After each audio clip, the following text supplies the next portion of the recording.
प्रिया के दर्द हो रहा था, उसको काफी पीड़ा हो रही थी, इसीलिए वो विकास से कह रही थी कि मुझे छोड़ दो, मुझे काफी दर्द हो रहा है, मेरा फर्स्ट टाइम है। लेकिन विकास उसको कहाँ छोड़ने वाला था, वो तो इस तरीके से संबंध बना रहा था, इतने दर्दनाक तरीके से संबंध बना रहा था कि प्रिया की चीख निकल रही थी, उसकी सिसकारियां पूरे रूम में गूंज रही थी।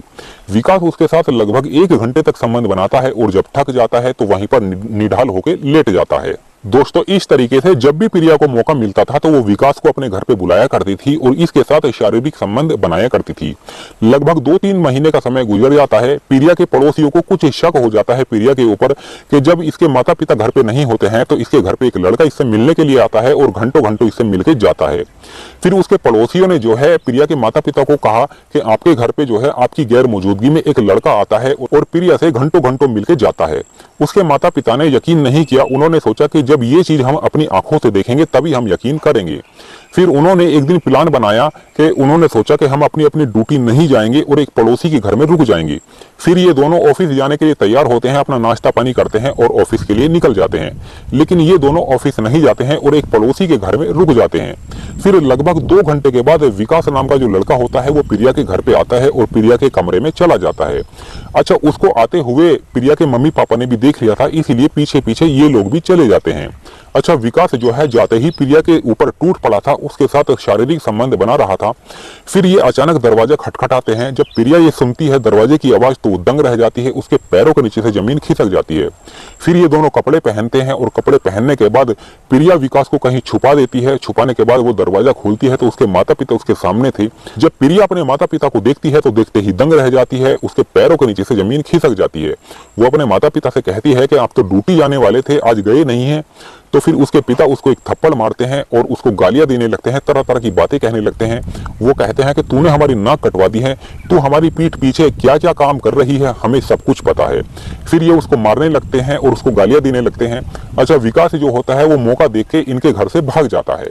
दोस्तों, प्रिया अपने माता पिता के हाथ जोड़ने लगती है और कहती है कि मुझसे बहुत बड़ी गलती हो गई है, मुझसे भूल हो गई है, लास्ट बार मुझे माफ कर दीजिए, आगे से ऐसी कोई गलती नहीं होगी। फिर उसके माता पिता प्रिया को माफ कर देते हैं और कहते हैं कि अगर आगे से तूने कोई गलती की या उस लड़के को घर पे बुलाने की कोशिश की तो हमसे बुरा कोई नहीं होगा, आगे से देख लेना। फिर प्रिया उनसे कहती है कि आगे से कोई शिकायत का मौका मैं आपको नहीं दूंगी।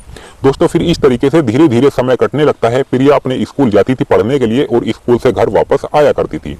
लगभग 2 महीने का समय और गुजर जाता है। एक दिन प्रिया विकास को फोन करती है और कहती है कि मैं आपसे रात में मिलना चाहती हूँ, आप मुझसे रात में मिलोगे, लेकिन जब उधर से आओगे तो मार्केट से एक धारदार हथियार अपने साथ लेके आना।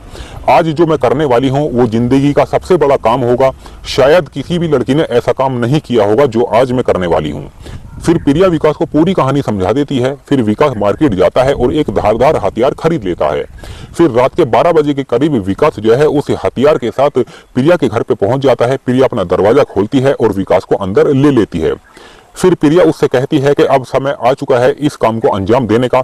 मैंने अपने माता पिता के खाने में नशीली दवाई मिला दी थी, वो सो रहे हैं और उठ नहीं पाएंगे और तुम 1 घंटे के अंदर अंदर ये काम करके तुम यहाँ से वापस चले जाना। दोस्तों, विकास फिर प्रिया के माता पिता के कमरे में चला जाता है और वहां पर जाने के बाद वो जो खूनी खेल खेलता है इसके बारे में किसी को भी भनक नहीं थी, ना ही किसी पड़ोसियों को और ना ही किसी और को।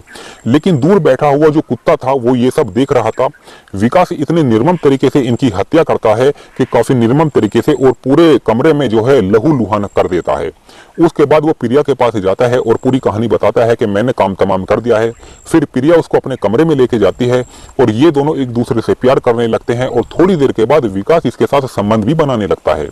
विकास लगभग 2 घंटे तक इसके साथ संबंध बनाता है और जब थक जाता है तो वहीं पर लेट जाता है और लगभग 4 बजे के करीब वहां से निकल जाता है। दोस्तों, सुबह 6 बजे के करीब प्रिया चीखने और चिल्लाने लगती है। इसकी चीख पुकार सुन के आस पड़ोस के लोग इसके घर पे आ जाते हैं और जब ये मंजर देखते हैं तो उनके पैरों के नीचे से जमीन खिसक जाती है, उनके रोंगटे खड़े हो जाते हैं। वो प्रिया से पूछ रहे थे कि आखिर ये कैसे हुआ है। तो प्रिया ने एक कहानी बनाई थी। वो कह रही थी कि अंदर घर में चोर घुसे थे, उन्होंने चोरी की और मेरे मम्मी पापा की निर्मम तरीके से हत्या करके वो यहाँ से चले गए। मैं अपने कमरे में सो रही थी, मुझे कुछ भी नहीं पता। लेकिन प्रिया ने ये जो पड़ोसियों को कहानी बताई थी, पड़ोसियों को इस कहानी के ऊपर यकीन नहीं हो रहा था। इन्हीं पड़ोसी में से एक इंसान पुलिस को फोन कर देता है और लगभग 1 घंटे के बाद पुलिस भी मौके पर पहुंच जाती है। फिर पुलिस भी जब ये मंजर देखती है तो दंग रह जाती है, उसके पैरों के नीचे से जमीन खिसक जाती है। फिर पुलिस आस पड़ोस वाले लोगों से पूछताछ करने लगती है। आस पड़ोस वाले कुछ नहीं बताते हैं, वो कहते हैं कि भाई हम तो रात में सो रहे थे, हमें कुछ भी नहीं पता है। लेकिन एक इंसान पुलिस को एक ऐसी जानकारी देता है, वो कहता है कि प्रिया से एक लड़का अक्सर मिलने के लिए आया करता था और इसके घर पे अक्सर घंटों घंटों मिलके जाया करता था। एक दिन प्रिया की और इसके माता पिता की लड़ाई हुई थी। इन्होंने प्रिया को काफी मारा भी था और उसको काफी समझाया भी था। हमें तो लगता है कि प्रिया ने ही ये सब किया होगा। दोस्तों, फिर पुलिस प्रिया के पास जाती है और उससे पूछताछ करने लगती है और कहती है कि ये सब कैसे हुआ है। तो प्रिया ने पड़ोसियों को जो कहानी बताई थी, पुलिस को भी उसने वही कहानी बताई थी और कह रही थी कि घर में चोर घुसे थे और चोरी करके ले गए और मेरे माता पिता की निर्मम तरीके से हत्या कर दी थी। लेकिन पुलिस के गले ये बात नहीं उतर रही थी कि जब अंदर से घर का दरवाजा बंद था तो बाहर से चोर कैसे घुस सकते हैं और चोरी करके कैसे लेके जा सकते हैं। पुलिस के गले ये बात नहीं उतर रही थी। फिर दूर बैठा हुआ जो कुत्ता था प्रिया का, वो प्रिया को देख के लगातार भौंक रहा था, पुलिस को कुछ बताने की कोशिश कर रहा था। फिर पुलिस को भी पूरा यकीन हो चुका था कि प्रिया के अंदर ही कुछ गड़बड़ है, उसने ही कुछ किया होगा अपने माता पिता के साथ। फिर थोड़ी देर के बाद पुलिस इन दोनों बॉडी का पंचनामा बनाती है और इनको पोस्टमार्टम के लिए भेज दिया जाता है। फिर पुलिस जो है सोचती है कि प्रिया की कॉल डिटेल निकाली जाए। फिर जब प्रिया की कॉल डिटेल निकाली जाती है तो उसमें जो खुलासा होता है दोस्तों, वो वाकई चौंकाने वाला होता है। प्रिया की कॉल डिटेल से ये पता लगा था कि प्रिया विकास से लगातार कई घंटे बात कर रही थी। विकास की लास्ट लोकेशन भी प्रिया के घर पे ही पाई गई थी। अब पुलिस को पूरा यकीन हो चुका था। पुलिस प्रिया को कस्टडी में ले लेती है और थोड़ी देर के बाद विकास को भी गिरफ्तार कर लिया जाता है। अब गिरफ्तार करने के बाद इन दोनों को थाने लेकर जाया जाता है। थाने लेके जाने के बाद इनसे पूछताछ की जाती है। तो शुरुआत में तो ये दोनों कुछ बताते नहीं है, लेकिन थोड़ी देर के बाद ये टूट जाते हैं। जब इनसे सख्ती से पूछताछ की जाती है, जब डंडा बजाया जाता है, तो ये अपना जुर्म कबूल कर लेते हैं। फिर पुलिस को पूरी कहानी बताते हैं। ये कहते हैं कि हम दोनों एक दूसरे से प्यार कर रहे थे। विकास मेरे साथ अक्सर मेरे घर पे मिलने के लिए आया करता था, लेकिन पड़ोसियों को ये मंजूर नहीं था और उन्होंने मेरे माता पिता को ये सब बता दिया था। मेरे माता पिता से एक दिन मेरी लड़ाई भी हुई थी, उन्होंने मुझे समझाया भी था, क्योंकि मैं विकास से बहुत ज्यादा प्यार करती थी और उससे के बिना रह नहीं पाती थी। इसीलिए मैंने सोचा कि अपने माता पिता को जब तक मैं रास्ते से नहीं हटाऊंगी तब तक मैं विकास से नहीं मिल सकती। इसीलिए मैंने विकास के साथ मिलकर अपने माता पिता को ही खत्म कर दिया।